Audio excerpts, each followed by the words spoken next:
ಪ್ರಕರಣ ಸಾಕಷ್ಟು ಸದ್ದು ಮಾಡಿತ್ತು, ಇಡೀ ರಾಜ್ಯದ ಗಮನ ಸೆಳೆದಿತ್ತು. ಇದೀಗ ಧರ್ಮಸ್ಥಳದ ಬಂಗ್ಲೆಗುಡ್ಡದಲ್ಲಿ ಅಸ್ಥಿಪಂಜರಗಳೇನು ಪತ್ತೆಯಾಗಿದ್ವು, ಆ ಪತ್ತೆಯಾಗಿದ್ದಂಥ ಅಸ್ಥಿಪಂಜರದ DNA ದೃಢಪಟ್ಟಿದ್ದಾವೆ. ಅಸ್ಥಿಪಂಜರದ DNA ಸ್ಯಾಂಪಲ್ಗೆ ಒಳಪಡಿಸಿದಾಗ, ಪರೀಕ್ಷೆಗೆ ಒಳಪಡಿಸಿದಾಗ 3 ಅಸ್ಥಿಪಂಜರದ DNA ದೃಢಪಟ್ಟಿದೆ.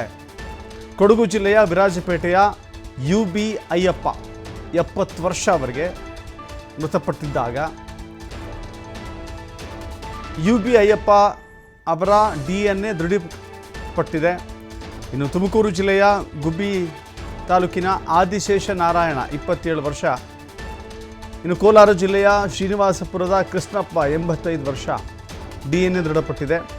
3 ಕುಟುಂಬಸ್ಥರು DNA ಪಡೆದು ಪರಿಶೀಲನೆಗೆ ಒಳಪಡಿಸಲಾಗಿತ್ತು.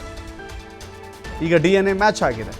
ಆ ಕುಟುಂಬದ ವ್ಯಕ್ತಿಗಳಿಗೂ ಅಲ್ಲಿ ಮೃತಪಟ್ಟ ವ್ಯಕ್ತಿಗಳ ಅಸ್ಥಿಪಂಜರಕ್ಕೂ DNA ಮ್ಯಾಚ್ ಆಗಿದೆ.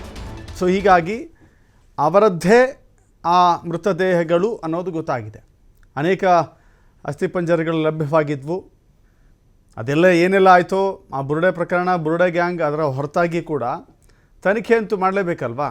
ಅವನು ಹೇಳಿದ ಸುಳ್ಳೋ ಸತ್ಯನೋ, ಯಾರದ್ದು ಕೊಲೆನೋ ಆತ್ಮಹತ್ಯೆನೋ. ಅದರಲ್ಲಿ 3 ಪುರುಷರ DNA ಮ್ಯಾಚ್ ಆಗಿದೆ ಅನ್ನೋದನ್ನು ಗಮನಿಸಬೇಕಾಗಿದೆ. ಅಲ್ಲಿರುವಂಥ ಆರೋಪ ಬೇರೆ ರೀತಿಯಲ್ಲಿತ್ತು. ಹೆಣ್ಣು ಮಕ್ಕಳು ಕೊಲೆಯಾಗಿದ್ದಾರೆ, ಅತ್ಯಾಚಾರ ಮಾಡಿ ಕೊಲೆ ಮಾಡಿ ಹೂತು ಹಾಕಲಾಗಿದೆ ಎನ್ನುವ ಆರೋಪಗಳಿತ್ತು. ಬಟ್ ಇಲ್ಲಿ ಪತ್ತೆಯಾಗಿರುವ ಮ್ಯಾಚ್ ಆಗಿರುವ 3 ಅಸ್ಥಿಪಂಜರಗಳು ಪುರುಷರದ್ದೇ ಆಗಿದೆ. SIT ಒಂದು ವೇಳೆ SITಗೆ ಮನವಿ ಮಾಡಿದ್ರೆ ಆ ಅಸ್ಥಿಪಂಜರ, ಯಾಕಂತ ಹೇಳಿದ್ರೆ ನಮ್ಮ ಭಾರತದಲ್ಲಿ ಶವಕ್ಕೂ ಕೂಡ ಅತ್ಯಂತ ಗೌರವಪೂರ್ವಕವಾಗಿ ಸಂಸ್ಕಾರವನ್ನು ಮಾಡಲಾಗತ್ತೆ.